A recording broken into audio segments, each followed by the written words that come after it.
कि अपने बच्चों को कम से कम आधे घंटे के लिए सुबह शाम धूप में जरूर छोड़ें। आजकल बच्चे धूप में नहीं बैठते हैं, विटामिन डी उनको मिलता नहीं है और फिजिकल एक्टिविटी भी कम होती है। पढ़ाई लिखाई के चक्कर में खेल कूद कम नहीं हो जाना चाहिए।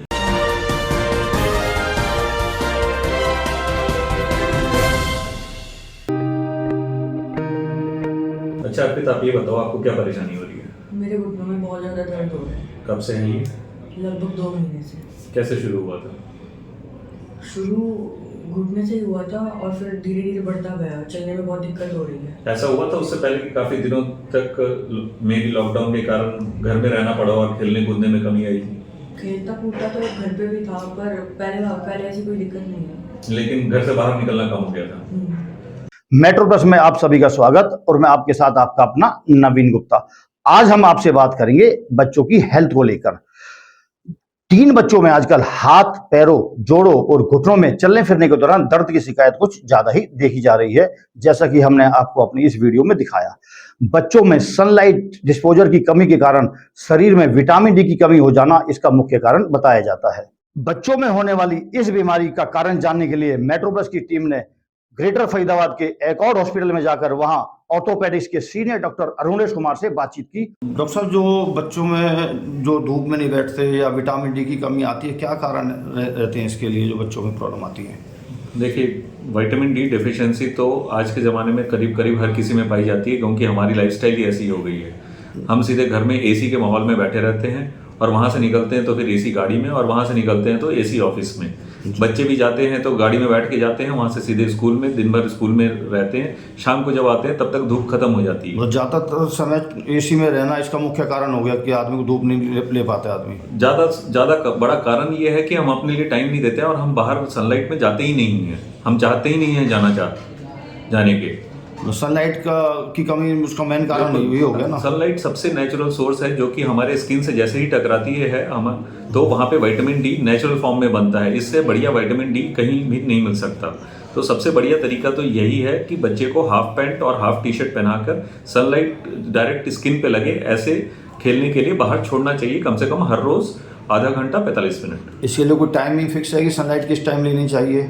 ऐसे तो देखिए कोई टाइम फिक्स नहीं है, लेकिन सुबह की और शाम की धूप अच्छी होती है। तो वही है ना, 2 टाइम की धूप अच्छी रहेगी, वो उस टाइम आदमी ले। हाँ जी, ये नहीं कि हर किसी भी टाइम जाके बैठ जाए। हाँ। तो आप पेशेंट किस टाइप के जो पेशेंट आते हैं उनके पेरेंट्स को आप क्या गाइड करेंगे जो फ्यूचर में इस तरह की प्रॉब्लम बच्चों को ना हो? मैं तो आज के ज़माने में तो पेरेंट्स बोलते हैं कि बच्चे धूप में मत जाओ, ऐसा हो जाएगा वैसा हो जाएगा, लेकिन मैं तो कहता हूँ कि अपने बच्चों को कम से कम आधे घंटे के लिए सुबह शाम धूप में ज़रूर छोड़ें। आजकल अक्सर ऐसा देखा गया है कि तेज़ी से बढ़ते हुए बच्चे या जो टीनेज ग्रुप के बच्चे होते हैं, 9, 10, 11 साल से ऊपर के 17, 18 साल तक के बच्चे, उनमें काफ़ी ज़्यादा घुटनों में, पैरों में, हाथों में, जोड़ों में दर्द की शिकायत के साथ वो आते हैं। ऐसा ही महसूस होता है कि जैसे रिसेंट जो लॉकडाउन हुआ था उसके कारण बच्चों ने जो घर से बाहर निकलना बंद कर दिया था और सनलाइट एक्सपोजर कम हुआ था, उस कारण से विटामिन डी की कमी पाई गई है। जो इसका इलाज बहुत ही सरल है। एक तो बच्चों की फिजिकल एक्टिविटी बढ़ानी है और डॉक्टर की सलाह पे विटामिन डी का सेवन करना है। इस प्रकार की जो बीमारियां बच्चों में जो आती हैं, बच्चे लापरवाही बरतते हैं, पार्कों में नहीं जाते, इसके लिए क्या सिस्टम रहना चाहिए?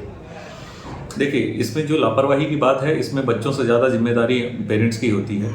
पेरेंट्स को बच्चों को एक शेड्यूल और रूटीन के अनुसार काम कराना चाहिए। खेलने का भी उतना ही इम्पोर्टेंस है लाइफ में जितना पढ़ाई लिखाई का है। पढ़ाई लिखाई के चक्कर में खेल कूद कम नहीं हो जाना चाहिए और एक रूटीन के तहत उनको किसी एकेडमी में या किसी पर्टिकुलर ट्रेनर के साथ मिलके खेल कूद में रेगुलर पार्टिसिपेट करते रहना चाहिए। वहीं एक और हॉस्पिटल में अपने बच्चे में इस प्रकार की दर्द की शिकायत को लेकर आई एक बच्चे की मदर से भी मेट्रो प्लस ने बातचीत की। ऋचा जी, आपके बच्चे को प्रॉब्लम थी, पैर में आप लेके आए थे डॉक्टर अरुणेश के पास, क्या रहा और किस प्रकार की प्रॉब्लम थी और कैसे कैसे समस्या दूर हुई या नहीं हुई, क्या कहेंगे? मेरे बेटे को जब ये विंटर वेकेशन स्टार्ट हुई थी तभी इसको पैरों में पेन स्टार्ट हुआ था। उससे पहले इसको कोई प्रॉब्लम नहीं थी। और फिर जब मैंने इसको देखा कि इसको स्टेयर्स चढ़ने में बहुत दिक्कत हो रही है, तो फिर हम डॉक्टर अरुणेश के पास एकॉर्ड आए थे और उन्होंने एकॉर्ड हॉस्पिटल में एकॉर्ड हॉस्पिटल आए तो उन्होंने यहाँ पे ट्रीटमेंट इसका किया और उन्होंने मुझे पूरा आश्वासन दिया कि ये 2.5 महीने में बिल्कुल ठीक हो जाएगा। और उनकी दवाई हमने कॉन्टीन्यूसली बच्चे ने खाई तो वो 2.5 महीने के अंदर बिल्कुल ठीक हो गया था। उसको इतनी दिक्कत आ गई थी कि स्कूल से बैग भी उसका एक कोई वहाँ से स्कूल से बैग उसका घर छोड़ के जाता था, घर से हम इसका स्कूल में बैग भी नहीं उठा सकता था, इतनी प्रॉब्लम थी स्कूल। मतलब बच्चा ठीक हो गया अब आपका? अब ठीक है वो। तो आपने देखा इस प्रकार के बच्चों में और प्रॉब्लम आती हैं आजकल, काफ़ी बच्चों में प्रॉब्लम आ रही हैं। हाँ, आजकल बच्चे धूप में नहीं बैठते हैं, विटामिन डी उनको मिलता नहीं है और फिजिकल एक्टिविटी भी कम होती है, तो इसलिए आजकल बहुत सुनने में आ रहा है, काफ़ी बच्चों को सुनने में आया है कि बच्चों में विटामिन डी की डेफिशिएंसी के कारण ऐसी प्रॉब्लम्स आ रही हैं। तो आप संतुष्ट हैं डॉक्टर उन्हें इसके इलाज से? हाँ जी। इस बारे में सारी बातचीत के बाद हम भी यही कहेंगे कि पेरेंट्स अपने बच्चों को डायरेक्ट सनलाइट में 1-8 घंटा जरूर सुबह या शाम हाफ डे में बैठाएं ताकि उनके शरीर में इस प्रकार के दर्द की शिकायत ना आए।